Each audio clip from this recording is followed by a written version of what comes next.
Buenas tardes. Hola.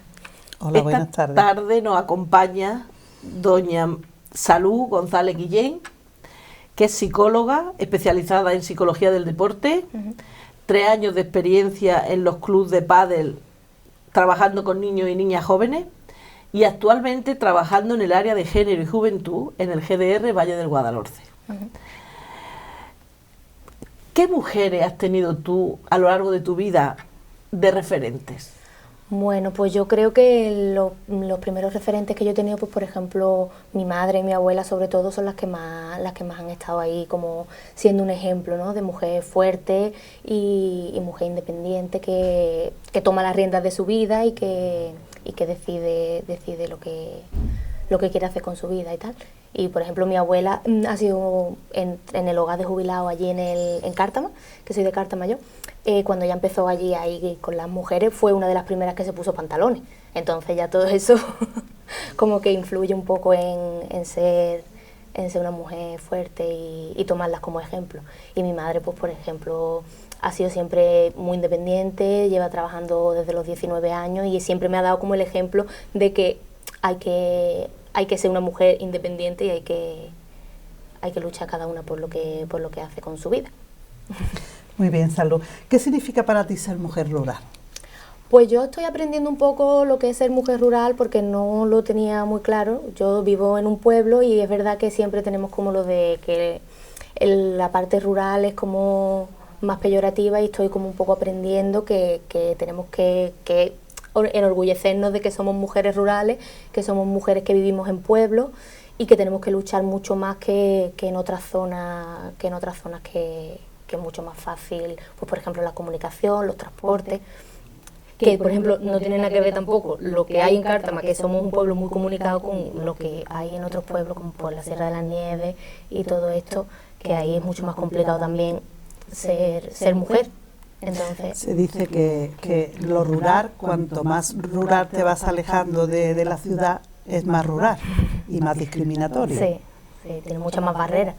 Y entonces, en el feminismo pues también es diferente el feminismo que se puede hacer en una zona mucho más rural que en una zona menos rural o menos incomunicada. ¿Has recibido tú una educación en igualdad a lo largo de tu infancia, tanto en primaria como secundaria, incluso en tu carrera, en la universidad? No, la verdad que no lo he sentido así. Si estaba planificado en algún lado que se tuviera que recibir educación en igualdad, no lo he sentido ni en primaria ni en secundaria. Siempre hay como una diferenciación, ¿no? entre lo que se le enseña a las niñas, lo que se le enseña a los niños, y yo no he sentido que recibiera una educación en igualdad. ¿En qué te has sentido tú diferente? ¿Qué sentías tú que eras diferente a tus hermanos, por ejemplo, en la escuela? En la escuela, pues por ejemplo, cuando jugaba al fútbol con los niños y no te echaba la pelota y nadie decía nada, y tú te tenías que pelear con todo el mundo para que te dejaran jugar fútbol y te dejaran ponerte donde te querías poner a jugar fútbol o te echaran el balón, y no había un profesor o una profesora que dijera esto no lo podéis hacer, tenéis que jugar. Las niñas siempre como que juegan a unas cosas, los niños juegan a otras y no te dejan de...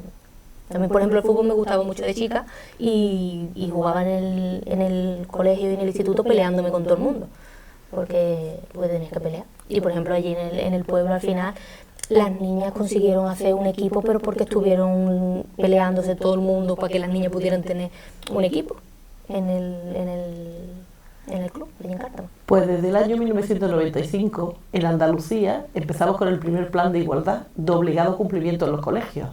Y en el 2007 se aprobó el segundo plan de igualdad de obligado cumplimiento también en los centros escolares. La verdad es que se han dado pasos. Ya, por ejemplo, los patios escolares no están dedicado en los recreos a que jueguen al fútbol los niños. Es decir, eso se ha avanzado. Sí. Ya hay equipos mixtos en los colegios, en las clases de educación física. Es decir, se van dando pasos, pero todavía queda mucho que hacer, porque además, para conseguir la igualdad, estamos empezando. Sí, hay mucho trabajo. Bueno, dentro de tu parcela hemos visto que estás especializado en la psicología deportiva. Sí. Dentro de tu parcela, que es el deporte, que vemos que es una cosa que te gusta, ¿no? ¿Cómo ves tú la igualdad y cómo ves tú el papel de la mujer en la actualidad dentro de este medio que siempre ha sido tan masculino? Pues como casi siempre, ¿no? Sigue un poquito igual. Se avanza un poco, pero no se llega a avanzar ni darle sitio a las mujeres en los clubes deportivos, ni en los clubes más pequeños hay entrenadoras, por ejemplo. Nadie tiene una entrenadora ni un equipo de mujeres. Por ejemplo, ahora en el waterpolo femenino han ganado una medalla. No tienen entrenadora, tienen un entrenador. Entonces, siempre las figuras de entrenadores, preparadores físicos, son siempre hombres, y hay que pelearse mucho para que te dejen un huequecito. Si te dejan un poco más, la parte de la psicología sí te dejan un poco más, porque claro, es como la parte más emocional, y entonces se entiende que eso es más de mujeres. Más de mujeres. Que entonces, por ahí pues por donde nos están dejando entrar un poco, pero tampoco está bien. Debería haber psicólogos y entrenadoras, y debería haber de todo, en realidad, pero bueno. Y ahora, por ejemplo, pues los sueldos, las mujeres, las futbolistas han hecho una huelga porque estaban pidiendo 1.000 euros al mes y no se lo querían pagar porque no generan beneficios, ¿no? Pero claro, no se les apoya para que generen beneficios. Entonces, es muy complicado, porque tienes que generar unos beneficios que no se les exige nunca a los equipos de hombres, que los equipos de hombres pueden estar en tercera división y ganar lo que están ganando las mujeres en primera división, y se les exige mucho menos. Y ellas pues tienen que generar unas cosas, unos beneficios, y se escudan un poco en eso, en que no se genera, en que la gente no quiere ir a ver deporte femenino. Y es mentira, porque si tú no pones deporte femenino, la gente no lo ve. Además, también es muy significativo que muchas mujeres tienen que renunciar a la maternidad si quieren seguir ejerciendo el deporte, y además ha habido muchas que después de la etapa de la maternidad han intentado volver a su puesto y se han visto que se han encontrado sin patrocinadores, y son muchos los obstáculos. Hay que sensibilizar a la sociedad de que las mujeres somos las que tenemos que traer a los niños, pero que eso es también problema no solamente de las mujeres, sino que tiene que ser problema de mujeres y hombres, y las soluciones también. Y eso hay que facilitarlo en todas las áreas, y yo creo que ahí en el deporte queda mucho que trabajar en este tema. Sí, la verdad que sí. ¿Cuándo tú empezaste a tomar conciencia de que eras feminista? ¿Cuándo empezaste tú a valorar la desigualdad en tu vida? Bueno, yo ya desde pequeñita, porque yo he sido siempre muy peleona, entonces desde pequeñita mi abuela, por ejemplo, claro, que siempre ha sido una mujer muy independiente, ¿no?, como os he dicho antes, pero siempre tienen estas cosas que es la educación que han recibido. Entonces, por ejemplo, ella quería que le hiciera la cama, yo con 10, 12 años, no sé, quería que le hiciera la cama a mi tío, y yo me peleaba con ella toda la santa mañana porque no se la iba a hacer. Entonces, eso era a lo mejor con 10 años, yo ya era consciente de que yo no tenía por qué ser diferente que mi hermano. Y entonces yo le decía, pues la cama la tendrá que hacer él, porque él cuando está en su casa la hace él, y yo pues haré la mía. Y si tú se la quieres hacer, se la haces tú, pero a mí no me vas a obligar a hacer de la cama. Entonces, eso ya desde pequeñita yo lo tenía. No sentía que tuviera que haber una diferencia entre los hombres, entre cualquiera de los hombres de mi familia y yo. Entonces, desde pequeñita lo he sentido. Después ya vas tomando un poco más de conciencia y vas aprendiendo cada vez más cosas, porque claro, con 15, 16 años, pues todos hemos dicho barbaridades sobre cualquier tema que involucrara el feminismo, pero después poco a poco pues vas tomando conciencia y vas dándote cuenta de que sí, que eres feminista y que hay que decirlo. Como psicóloga deportiva, ¿qué medidas crees tú que habría que implantar dentro del deporte para limar todas estas desigualdades y que la mujer pueda ocupar el papel que se merece? Bueno, yo creo que esto es una base de educación. Desde el deporte de base hay que intentar que todas las personas que están trabajando con niños y niñas estén formadas en estos temas de igualdad y género, porque es un sitio en el que los niños socializan, en el que los niños aprenden de las actitudes de los padres, de los ejemplos de los padres, aprenden de lo que dicen los entrenadores, de lo que nos dicen. Entonces aprenden viendo que no hay entrenadoras. Entonces, si no ven mujeres, entienden los niños desde pequeñitos que las mujeres que no pueden estar en el deporte. Entonces, yo creo que desde la base, del deporte de base, habría que hacer un esfuerzo y formar a las familias y formar a los entrenadores y a todas las personas que están trabajando con niños y niñas, porque al final somos agentes en su socialización, en su forma de ver el mundo y de comportarse. Entonces yo creo que hay que trabajar por la educación desde la base. Muy bien. Yo ahora ya te quería hacer la última pregunta por mi parte, que es, ¿qué ha significado para ti el entrar a trabajar en el área de género y juventud del GBR Valle de Guadalhorce? Bueno, la verdad que para mí es un aprendizaje, porque yo era consciente de que era feminista, de que quería luchar, pero nunca como que me había atrevido a dar el paso de a lo mejor involucrarme más en asociaciones como las que tenéis vosotras y tal, y las estoy descubriendo y estoy aprendiendo mucho, porque yo como trabajo con niños y niñas y jóvenes, pues yo siempre era como, ojalá yo pudiera dejarles algo más a estos niños, ¿no? Que pudieran aprender más cosas, porque vale que en el deporte hay que trabajar sobre motivación y hay que trabajar sobre muchas cosas, pero los niños y las niñas tienen muchas dudas, y yo siempre he intentado, pues cuando daba una charla, si alguien tenía una duda que no tenía nada que ver con lo que yo estaba explicando, pues resolverla, intentar hablar de temas sociales, pues, como para aportar mi granito de arena, ¿no? Como, pues, por ejemplo, si alguien decía algo sobre las mujeres o si alguien decía algo sobre la homosexualidad, todas estas cosas, pues yo siempre he intentado como explicar un poco, no sé yo si los padres se habrán enterado, se lo habrán tomado bien o mal, porque se supone que yo no estaba allí para eso,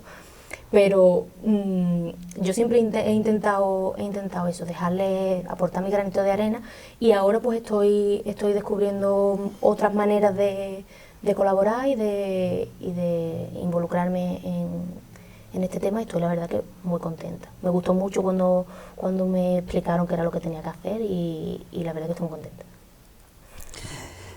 Mira, como desde tu parcela de la psicología en el deporte, ¿cómo ves tú el tema de la violencia?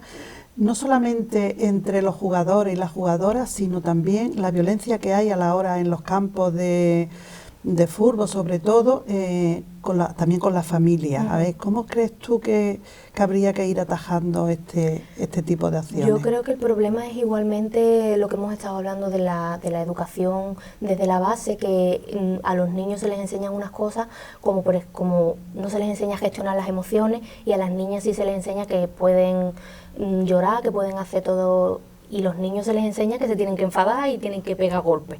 Entonces, esa diferenciación yo creo que al final es lo que hace que en el deporte se produzca una escalada de violencia que en algunos casos es muy preocupante. Entonces, si se atajara el problema desde la educación de base y se hicieran planes para que los padres pudieran formarse en todos estos temas en contra de la violencia y tal, porque al final estas cosas se organizan y se apuntan los padres que quieren, pero los padres que quieren ya están concienciados sobre estas cosas. Entonces, hay que intentar hacerlo de manera más transversal y que todos los padres y todas las madres tengan esta formación y reciban esta formación. Y en cuanto a los monitores y monitoras, ¿tú crees que tienen la formación suficiente para hacer una labor lógica y que tratar igual a niños y a niñas dentro de esta parcela? No, yo creo, a ver, la formación que tienen la mayoría de los monitores, entrenadores con los que yo me he relacionado, es formación en el deporte que sea, o incluso muchos entrenadores lo que han hecho ha sido ser jugadores. Entonces, al final no tienen formación en ninguno de estos temas. La mayoría de los entrenadores, digo entrenadores porque son todos entrenadores, la mayoría. Las mujeres que entrenan suelen entrenar por lo mejor a los grupitos de los niños más pequeños, cosas como así sin importancia. Y entonces los hombres entrenan a la gente que gana. y eso pues yo creo que hay que, en la formación de estas personas, de los monitores, de los entrenadores, hay que incluir todo esto, porque hay que educar a los niños y a las niñas igual, y no podemos educar a los niños para que hagan unas cosas y a las niñas para que hagan otras.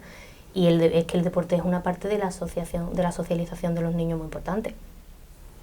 Hay que tenerlo muy en cuenta. Total, que nos queda mucho que aprender. Y mucho trabajo. Mucha educación, sí. Mucha coeducación. Exacto. En la familia y en los colegios y en el deporte, en este caso. Sí. Pues muchísimas gracias. A vosotros Salud, por invitarme. hemos aprendido mucho contigo y espero que les interese a nuestros televidentes. Esperemos. Muchas gracias. Bueno, buenas tardes. Buenas Muchas tardes. gracias por acompañarnos. Llevas años enredada en mis manos, en mi pelo, en mi cabeza y no puedo más. No puedo más. Debería estar cansada de tus manos, de tu pelo, de tus rarezas, pero quiero más. Yo quiero más, yo quiero estar junto a ti y junto a todas, unidas por un sinfín, juntas todas. Debería estar tu nombre y el de muchas, muchas otras. En los colegios no sé dónde están. No sé dónde están, yo quiero estar junto a ti y junto a todas, unidas por un sinfín, juntas todas. Ganadera, poetisa, agricultora o panadera, todas a una no nos moverán. No nos detendrán. Yo me quedo para siempre con mi reina y su bandera. Ya no hay fronteras, me dejaré llevar a donde todas van. Yo quiero estar junto a ti y junto a todas, unidas por un sinfín, juntas todas. Y ahora estoy aquí esperando a que vengan a buscarme. Tú no te muevas, no nos moverán. Ellas se unirán. Yo quiero estar junto a ti, junto a todas, unidas por un sinfín, juntas todas.